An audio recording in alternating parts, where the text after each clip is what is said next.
Service orientation ఎంత ఉన్నప్పటికీ కూడా ఈ పోటీ ప్రపంచంలో ఈ డబ్బుల దుర్మార్గం కూడా నిజంగా సర్వీస్ చేసేటువంటి వాళ్ళకు కొంత అడ్డంకే ఉన్నమాట వాస్తవం.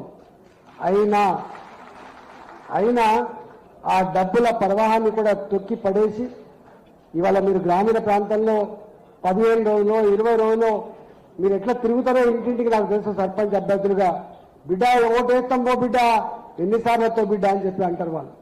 ఉదయం 4 గంటలకు దొరుకుతుంది ఎవరు, మధ్యాహ్నం పూట దొరుకుతుంది ఎవరు, సాయంత్రం పూట దొరుకుతుంది అని చెప్పి నా వార్డు మెంబరు నా సర్పంచ్ ఒక్కొక్క రోజు ఒక్కొక్క ఇంటికి తప్పకుండా పోయి 10-15 రోజుల పాటు కష్టపడి మీరు గెలిచొచ్చిండు.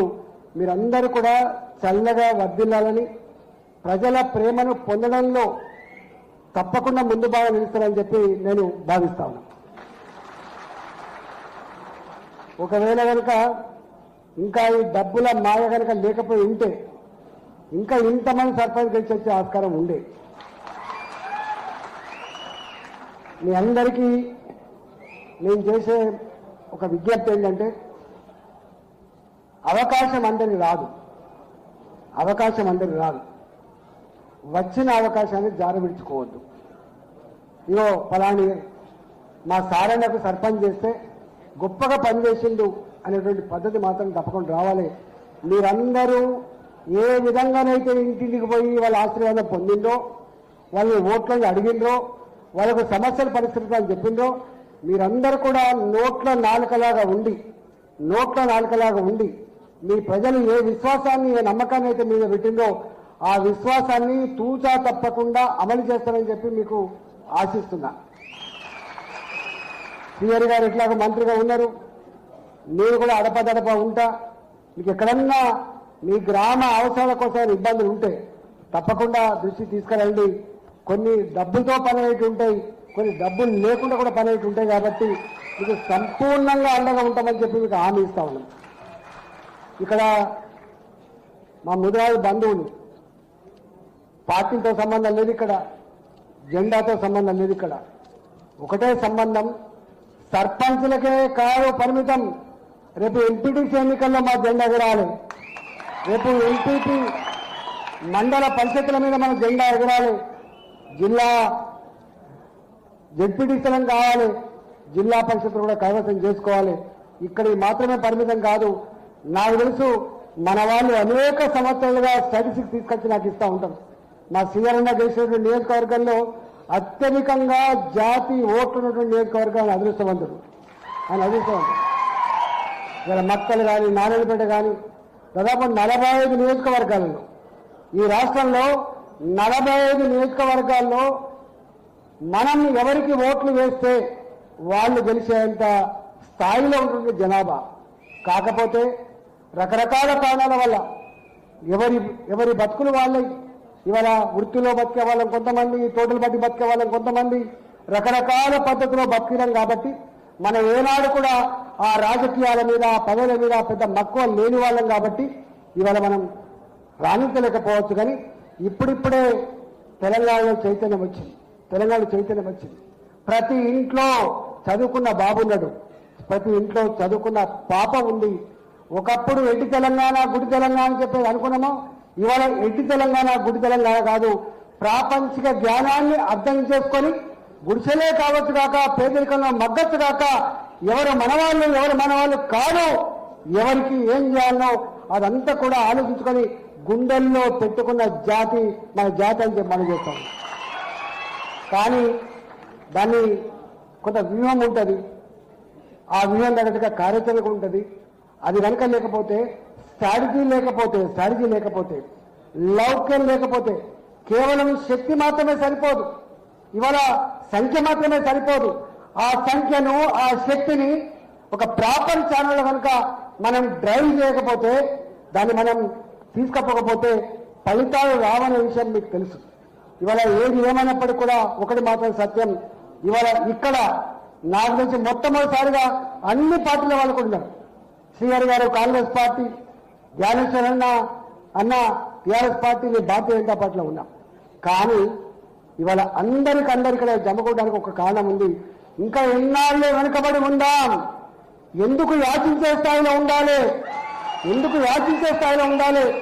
రేషమున్న జాతి, చైతన్యమున్న జాతి, సాహసమున్న జాతి అన్నీ ఉండి కూడా ఇలా దేవి అని అడుక్కునేటువంటి పరిస్థితులు ఉండద్దు అని చెప్పి మీ సంకేతం ఏదైతే ఉందో, మీ ఆవేదన ఏదైతే ఉందో దాన్ని అమలు చేసే వేదికగా కావాలని చెప్పి నేను మనస్ఫూర్తిగా కోరుకుంటున్నాను.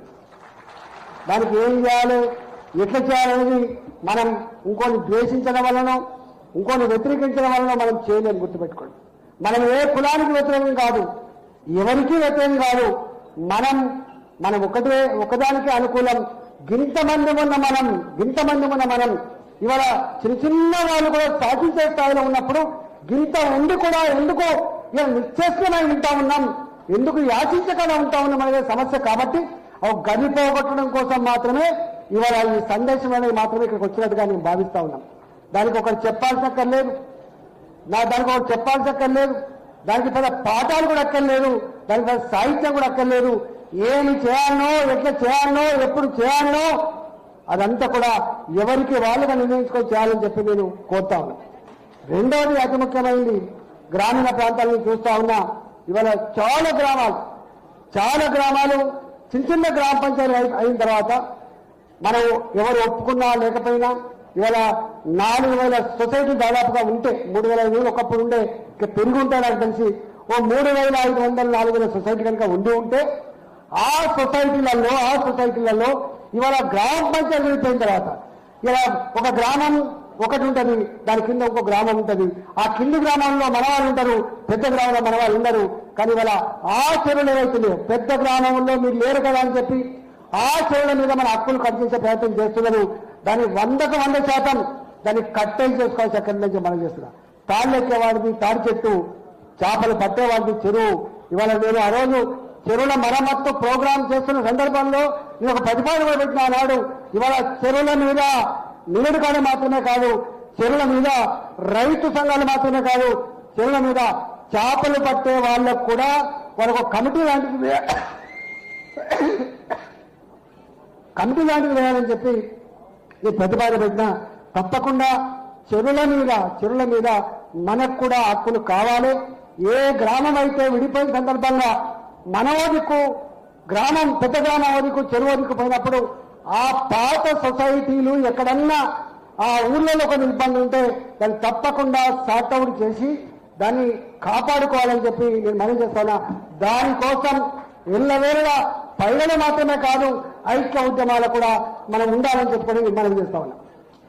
రెండవది, ఇవాళ ఒకప్పుడు చెర్లలో మనకు తెలుసు, జల్ల చేపలు, కొడుపు చేపలు, మాలపంకిరిగాల్లో ఏదో చిన్న చేపలు ఉంది. ఇవాళంతా హైబ్రిడ్ రేట్ వచ్చింది. ఒకనాడు చెరువంతా పట్టినా ఒక టన్ను రాకపో. ఇవాళ ఆ చెరులో 20 టన్నులు 30 టన్నులు సంపద వస్తాను.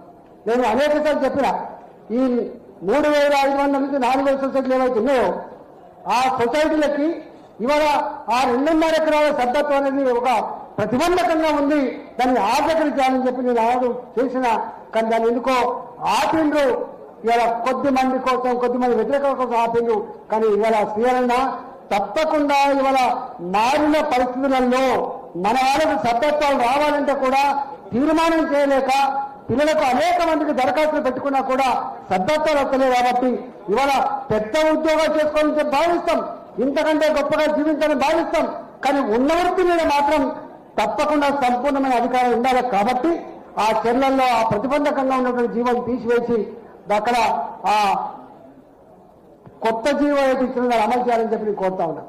మూడవది, ఇవాళ అనేక గ్రామాలలో చెరువులు లేవు, సొసైటీలు లేవు, ప్రాజెక్టులు వచ్చినాయి.